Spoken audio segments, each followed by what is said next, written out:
low interest rates really hurt the bank. How's it affected you, and do you see any relief in sight, given the way the economy is going now? It doesn't look like the Fed's going to change. No, I don't think it will in the near term, Mike. It's the good news is we've actually had revenue growth year over year, about 8% Q1 over Q1.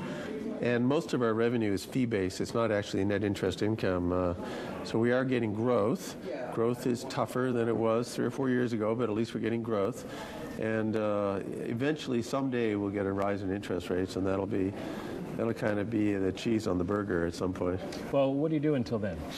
Well, what we really do is we keep expanding around the world. We are in 34 countries around the world today, and 37% of our revenue is non-U.S. based, and that's going up every year. There's so many countries that are so attractive, and here stateside, we continue to offer new and exciting products for clients whose lives are becoming more complicated as they have to think about outperforming from an asset management perspective, alpha versus beta. How's their performance metrics actually looking? How do I think about investing more effectively around the world? We can bring the rest of the world to U.S. advisors. Well, what happened in the last quarter for you? You know, first quarter we had revenue growth 8% year over year. Our balance sheet super strong. We grew a lot of capital. We would grow capital faster than any major financial institution in the world. But first quarter is typically a weak quarter for us seasonally. The third and the fourth quarters, particularly the fourth quarter, tends to be the strongest period for us. So we're different than most financial institutions in that we're not a traditional bank. And as you think about a bank with loans and deposits, only 15% of our balance sheet's loans. Mm-hmm. Where do you go from here in terms of expanding the business? Are you actively looking to acquire, or are you doing it organically? Well, you know, Mike, we did 4 acquisitions over the last 18 months. We bought a processing business from PNC that had great capabilities in the U.S., Ireland, and in Poland. We bought a big processing business in Germany in the third quarter of last year. We bought a wealth manager in Canada based in Toronto, which gave us a good wealth capability north of the border. And in the UK, we bought an asset manager as well from Lloyds Bank that makes us best in class in liability-driven investments to help pension funds manage their income streams better. You are, as you say, a different kind of institution. What's the biggest problem that you face today? You know, if you had asked me that question 18 months ago or 2 years ago, I would have said it was the economy. I would say the biggest problem now is a good problem, which is where's the growth going to come from? And the second biggest problem would be regulatory uncertainty, which is a big question mark in a lot of investors' minds and for a lot of managers' minds too. Is Jamie Dimon right? Yes. Honestly, I think so. From the perspective that we had Dodd-Frank signed in July 1st a year ago. There's a huge number, hundreds of new rules coming on stream. The regulators are finding it very difficult to write all the detailed rules fast enough. We now have Basel III and new potential SIFI charges. The pace of change is incredible, and I don't think really anyone can stand back and objectively say, is this really helping our nation overall, or could this actually be slowing down growth and potentially impacting jobs? And I do worry about the cumulative impact. At this point, is there any kind of way to measure that impact? In other words, is it having an impact now, or is it a fear of what might happen? Well, there's uncertainty. Uncertainty is the biggest concern. And as you well know, money hates uncertainty. We know our regulatory costs are going up in an environment where it's very hard to grow revenues. And there's also lots of talk of having to increase capital. Well, there's really 2 ways to improve your capital ratios. You can add to capital, which we've done enormously over the last 2 years. The other alternative is to reduce the size of your balance sheet, i.e. reduce loans.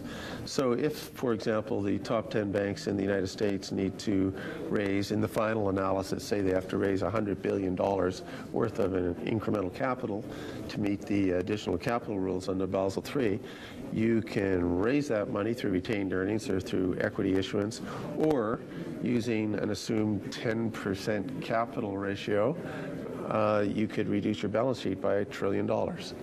And my guess is that there's going to be a combination of both of those things. People are going to shed loans. as well as raise capital. And my fear is the poorest Americans will be the ones that will be affected the most negatively. We're going to see a lot of pullback in credit. That's my fear. That is my fear. Or increasing costs in other ways, in other forms over time. And I actually think it's probable, if you think about the debit card space that we're not in, it's probable that if you have to continue providing a product at a price where you can't even break even, there will probably be reductions of products and services to some clients as well. You're going to be a SIFI, a systemically important financial institution. They're talking about imposing a fee on top, an additional margin of capital on top. Right. Is that fair? What we all want as Americans is to make sure we have a stable financial system in good times and in bad.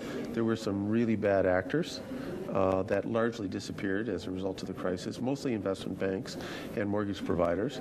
We want to make sure that in the next downturn, which will inevitably come, whether it's 5 years from now or 10 years from now or next month, we want to make sure we have enough capital to comfortably ride out that issue without having to put the taxpayers at risk.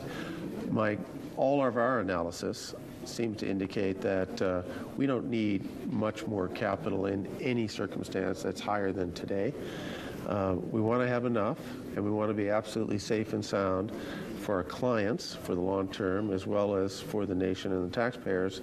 But I do worry we've gone beyond where we need to as a country. 3% is what they're talking about. Would you be willing to do something less than that? Well, I'm not sure where we're going to end up. We're getting the impression, Mike, that we're going to hear more about this July, August, September. And I know there's quite a bit of negotiation going on in the international circles, particularly between the U.S. and Europe. My guess, and it's only a guess, is going to be a sliding scale, depending upon how big your institution is and how complex and interconnected your financial institution is. So I think for the largest institutions around the world, based on what I'm hearing today, it's going to be close to 300 basis points on top of the 700 basis points. So, in other words, 40% more. And perhaps for the smaller institutions, it could go down to 100 basis points incrementally or even less. And the fact is, we just don't know yet. How would you raise the additional capital at Bank of New York? Well, the good thing is we probably don't have to raise it. Our capital ratios are strong today, and our core capital ratios grow at about 25% per annum before we do any dividend increases or stock buybacks. So if we need to, we could get to whatever the required levels will be faster than essentially any financial institution in the country. So we'll just have to wait to see what happens. One of the things that's going to come out of regulation is now the living will plan, the idea of being able to shut down institutions. Are you satisfied with the way that has come out? Not really. It's firstly, it's more uncertainty. It's more cost. If we have to do it yearly, that'll be a waste of money for shareholders as well as for the taxpayers. I think it is probably an exercise that is worth doing every 3 to 5 years in terms of if in that theoretical circumstance you had to wind down the firm, how would you actually do it? I think that no financial institution in this country should be too big to fail. Capitalism should rule. Darwinism should rule. If the company messes up and management doesn't do a good job of managing their financial institution, the FDIC should be allowed to go in, take control of it like they would for a smaller bank, and manage down the balance sheet and pay off the liabilities and let the stronger players buy the pieces that are left. Are you surprised that, given everything that happened during the financial crisis, nobody went to jail? You know, I've been asked that question many times.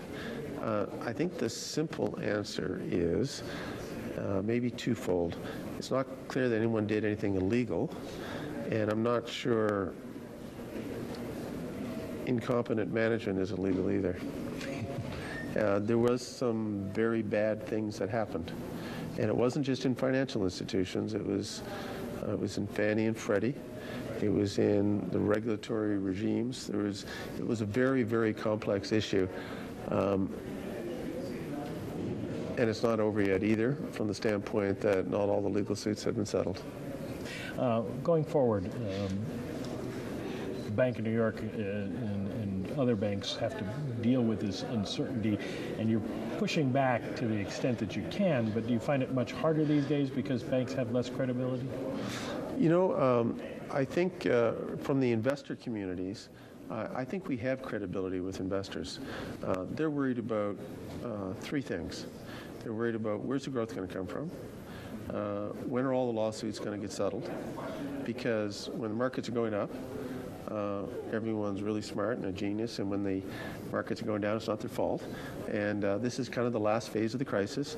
And the last thing is, what's the new rules for capital and regulation and all that sort of stuff? So those are big overhangs right now. And I think investors are probably still on the sidelines saying, you know, let's get a little more clarity here. In the case of retail investors, bad things happen to a lot of retail investors, and most importantly, with homeowners, where the most important asset class that they own has gone terribly down in value. And unfortunately, it was totally avoidable. And I don't think financial institutions, banks in particular, will have a lot of credibility with retail clients and retail investors until the unemployment picture starts to brighten in the United States and housing prices have stabilized. One last question. You were offered a chance to run Bank of America. Are you surprised by what's happened to them? You know, they have great franchises, and it's one of the finest banks and financial institutions in the world, and they have enormous scale. But the turnaround effort there, being led by management, is not an overnight turnaround effort. And my expectation is it'll probably take 3 to 5 years for the management team to get that company to exactly where they want it to be. What would you do to turn that around? I think they're doing the right things, which is they're focused on having the right capital levels, cleaning up remaining issues on the balance sheet, getting legal issues behind them, improving the client experience, making sure that they're well positioned in other major cities around the world, and making sure that their clients can access capital in major centers around the world and can move money accordingly. All right, thank you very much.